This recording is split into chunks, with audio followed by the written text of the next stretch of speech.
Hi, future lawyers. Welcome to my YouTube channel NLU Dreamers. I am Shravan Kumar, pursuing my BA LLB from Dr. Ram Manohar Lohia, National Law University, Lucknow. So, friends, we have to study about law of tort. But, friends, before studying law of tort, हम लोगों को यह जानना अति आवश्यक है कि what is the difference between civil and criminal wrong. Otherwise आप यह नहीं समझ पाएंगे कि टॉर्ट की डिफिनीसन क्या होती है. Means you will not be able to interpret clearly that what actually tort is. So सबसे पहले हम ये पढ़ते हैं कि रॉन्ग क्या होता है. वैसे तो दैनिक जीवन में रॉन्ग का मतलब गलत होता है, लेकिन अगर हम लॉ के टर्म में देखें तो इसका मतलब टोटली डिफरेंट है. और इसीलिए हम लोगों को सबसे पहले ये जानना है कि एक्चुअली रॉन्ग का मतलब क्या होता है in terms of law. So let's proceed friends. Wrong in legal term, wrong is violation of another individual rights by one individual. मतलब कि यदि आप किसी भी अदर व्यक्ति के राइट का वायलेशन करते हैं तो मीन्स आपने रॉन्ग कमिट किया है. जैसे ट्रेस पास करना. जैसे हम पहले चित्र में देख सकते हैं कि व्यक्ति जो है किसी के घर में कूद रहा है. Means it is also a wrong. And snatching of bag, kidnapping and murder, these all things are consider as wrong. और एक बात ध्यान रखने योग्य है कि यदि आपने किसी भी अदर व्यक्ति के legal right, means you have not violated any rights of other person, then you have not committed wrong. So it is very important to understand what actually wrong is. लेकिन फ्रेंड्स, wrongs कई प्रकार के हो सकते हैं, जैसे किसी को थप्पड़ मारना और मर्डर तक. अब कैसे डिसाइड किया जाए कि किसको कितना पनिशमेंट मिलेगा और किसको ज़्यादा मिलेगा. ये सब समस्याओं को सॉल्व करने के लिए हम जैसे ही कई लॉयर्स, मीन्स जिन्होंने संविधान लिखा या जिन्होंने कानून बनाया है, उन लोगों ने रॉन्ग को मुख्यतः दो भागों में डिवाइड किया है, जो है civil wrong and criminal wrong. Civil wrong और क्रिमिनल रॉन्ग को एक्सप्लेन करने से पहले कुछ इम्पॉर्टेंट चीज़ें हैं. Some examples which are not wrong in the eye of law. Means कुछ ऐसी चीज़ें हैं जो अगर आप दैनिक जीवन में देखेंगे तो वो मोरली रॉन्ग हैं, but in the eye of law they are not wrong. Like denying to give money to beggar. Means यदि आपसे कोई बेगर मनी मांग रहा है और आप नहीं दे रहे हैं तो आप मोरली रॉन्ग कर रहे हैं, but you are not violating the right of that beggar by denying to give money to that person. So you have not committed any wrong, and this is not wrong in the eye of law. So this is very important point. Keep this point in your mind because it will help a lot to understand what actually tort is. Now friends, we discuss civil versus criminal wrong. Means what is the difference between criminal and civil wrongs. So first of all, first one is civil wrongs are against the individual.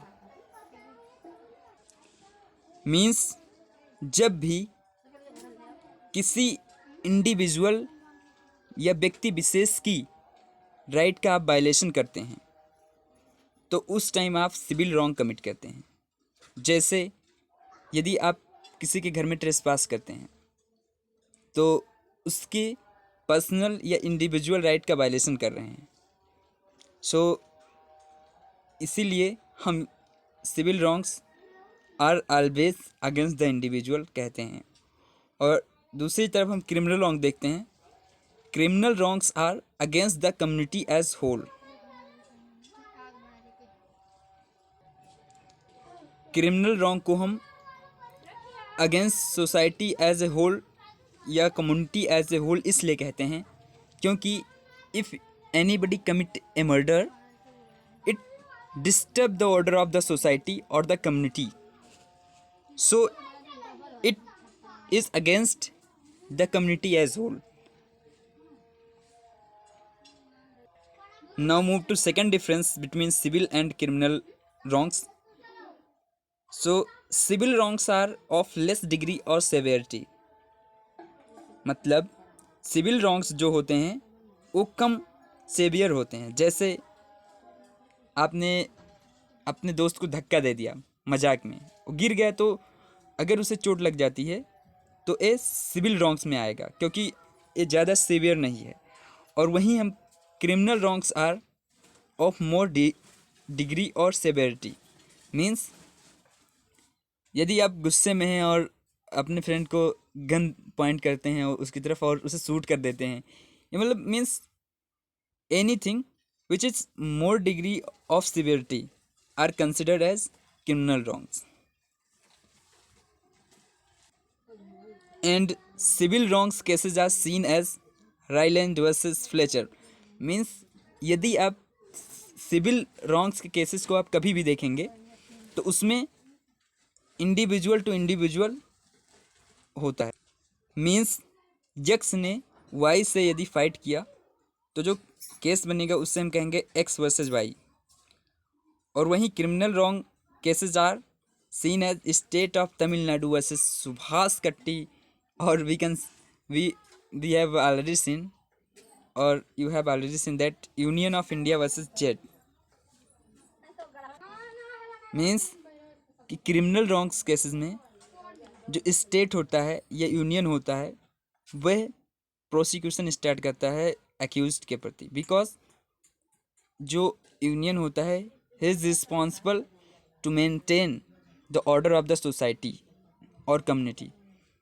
इसलिए हम देखते हैं कि criminal cases में state या union जो होता है वो प्रोसिक्यूशन स्टार्ट करने वाला होता है। इसलिए हम इन केसेस में देखते हैं कि state versus S so on और union versus so on. But in civil cases हम देखते हैं कि इंडिविजुअल टू इंडिविजुअल, बिकॉज यहाँ पर जो सिविल केसेस में होता है वो एक इंडिविजुअल दूसरे इंडिविजुअल की राइट का वायलेशन करता है। So move to next question. तो हम चौथा डिफरेंस देखते हैं। Civil wrong punishments are monetary punishment that is compensation. Civil wrongs में एक कम सेवियर होते हैं, इसलिए इसमें ज़्यादातर कंपनसेशन ही दिया जाता है। मतलब जितना आपको डैमेज हुआ है उसके अनुसार आपको कंपनसेशन प्रोवाइड कराया जाता है। But criminal wrongs punishments are either imprisonment और फाइन और बोथ, क्योंकि क्रिमिनल रॉन्ग्स जो होते हैं वो ज़्यादा ही सीवियर होते हैं। Civil wrongs suit that is civil proceeding are filed by individual. Civil wrongs में जो सूट होता है या सिविल प्रोसीडिंग होता है वो एक इंडिविजुअल के द्वारा फाइल किया जाता है, क्योंकि यहाँ पर सिविल केसेस में जो वायलेशन होता है एक इंडिविजुअल पर्सन का होता है, इसलिए इसमें सिविल सूट्स जो होता है वो इंडिविजुअल के द्वारा फाइल किया जाता है। और वहीं क्रिमिनल रॉन्ग्स में criminal wrongs prosecution that is criminal proceedings are started by state, क्योंकि जो क्रिमिनल रॉन्ग्स होता है वो अफेक्ट करता है होल कम्युनिटी एट लार्ज, इसलिए स्टेट की रिस्पॉन्सिबिलिटी होती है कि वो स्टेट में सीधे शब्दों में क्रिमिनल रॉन्ग्स जो होता है वह स्टेट के द्वारा प्रोसिक्यूट किया जाता है, क्योंकि जो स्टेट होता है वो ये जिम्मेदारी होती है उसकी, या वो रिस्पॉन्सिबल होता है कि सोसाइटी की ऑर्डर को मेंटेन रखे। इसलिए और जनरली हमारे मन में एक क्वेश्चन आता है कि क्रिमिनल रॉन्ग्स को ही हम ऑफेंस क्यों कहते हैं और सिविल रॉन्ग्स को नहीं। So friends, criminal wrongs are called offense because such an act offends or challenges the command or authority of the law of the sovereign of the or the ruler, that is the state। मतलब criminal wrongs को हम offence इसलिए कहते हैं क्योंकि जो ruler की command होता है, या रूलर जो है, जो स्टेट हमारा है, उसका जो कमांड है या अथॉरिटी ऑफ लॉ है, उसको चैलेंज या ऑफेंड करता है क्रिमिनल रॉन्ग्स, इसलिए इसे ऑफेंस कहा जाता है। और फ्रेंड्स, सिविल लॉज जो होते हैं, civil laws deals with contract, property, family relation, tort. You can see in this photo. So जो सिविल लॉज होते हैं वो contract, property, family relation, torts, ये सब सिविल लॉज में आते हैं। और there are also some examples of criminal wrongs are murder, robbery, assault, theft. ये जो मर्डर, रॉबरी, असॉल्ट, ये जो होते हैं, ये सब क्रिमिनल रॉन्ग्स के एग्जाम्पल्स हैं। और फ्रेंड्स, ये जो सातवां डिफरेंस है बहुत ही इंपॉर्टेंट है, अन्यथा you will not able to understand what actually tort is, and you will not be able to understand there clearly. So civil wrong parties are plaintiff. So friend, please take the note of this word, that is plaintiff. Plaintiff, that is injured party or who files civil suits, and defendant that caused harm. Means, let example, if there is your enemy and he hit you, then you sue your enemy। मतलब कि आप अपने उस दुश्मन के ऊपर मुकदमा दर्ज करते हैं, उसे सू करते हैं, तो आप वहाँ पर प्लेंटिफ हो जाएंगे क्योंकि आप इंजर्ड हुए हैं और फाइल्स कर रहे हैं सिविल सूट। और जो आपका दुश्मन होगा, एनमी होगा, उस टाइम डिफेंडेंट बन जाएगा क्योंकि उसने आपको हार्म काज किया है। तो friend, be clear between two words, that is plaintiff and defendants. और क्रिमिनल रॉन्ग्स में डायरेक्टली एक्यूज होता है क्योंकि इसमें जो केस फाइल करता है वो स्टेट होता है या यूनियन होता है, इसलिए accused is the person against हुम proceedings have initiated. Means accused वो पर्सन होता है क्रिमिनल रॉन्ग्स में जिसके ऊपर स्टेट के द्वारा या यूनियन के द्वारा प्रोसिक्यूशन का प्रोसीजिंग स्टार्ट किया जाता है। Now we are at very important slide जिसमें लिक्विडेटेड डैमेजेस और अनलिक्विडेटेड डैमेजेस के बारे में समझना है। और ये बहुत ही इंपॉर्टेंट है क्योंकि ये डायरेक्टली टॉर्ट के डिफिनीशन में लिखा जाता है। So friends, let's understand what actually liquidated and unliquidated damages are.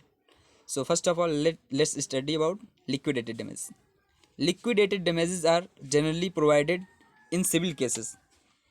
In this, amount of compensation for damages are not fixed or pre-decided and decided by court according to circumstances of the case. मतलब जैसे आपके कोई आपका एक दोस्त ही है और उसने गुस्से में आपको एक बैट से खींच के मार दिया, और ऐसा होता है मतलब क्रिकेट मैच में, तो कभी हो गया ऐसा और आपके सिर पे खींच के मार दिया। अब आपका केस कोर्ट में जाता है, तो आप यहाँ पर डिसाइडेड नहीं है कितना कंपनसेशन आपको देना है। वहाँ कोर्ट आपकी हालात को देख के, केस के सर्कमस्टेंसेस को देख के ये डिसाइड करेगा कि कितना कंपनसेशन आपको देना है, कितना अमाउंट देना है, जितना आपको डैमेज हुआ है उसके अनुसार। So such type of damages are called as liquidated damages. आप इस वर्ड से ही समझ सकते हैं, लिक्विडेटेड मतलब लिक्विडेटेड मीन्स नॉट फिक्स। सो यदि आपको दिक्कत होती है याद करने में कि what is actually liquidated damages और अनलिक्विडेटेड डैमेजेस। तो आप इस तरीके से समझ सकते हैं कि लिक्विडेटेड मतलब नॉट फिक्स, लिक्विड कहाँ फिक्स होता है, जहाँ रख दो नीचे गिर गया बहने लगा, मीन्स आप इसको अपने दिमाग में एज ए कंसेप्ट बैठा सकते हैं कि liquidated means not fix and decided by court according to the circumstances of the case. और दूसरी तरफ जो क्रिमिनल रॉन्ग्स होता है इसमें जनरली अनलिक्विडेटेड डैमेजेस प्रोवाइड कराया जाता है। In this amount of unliquidated damages, in this amount of compensation for damages are pre-decided।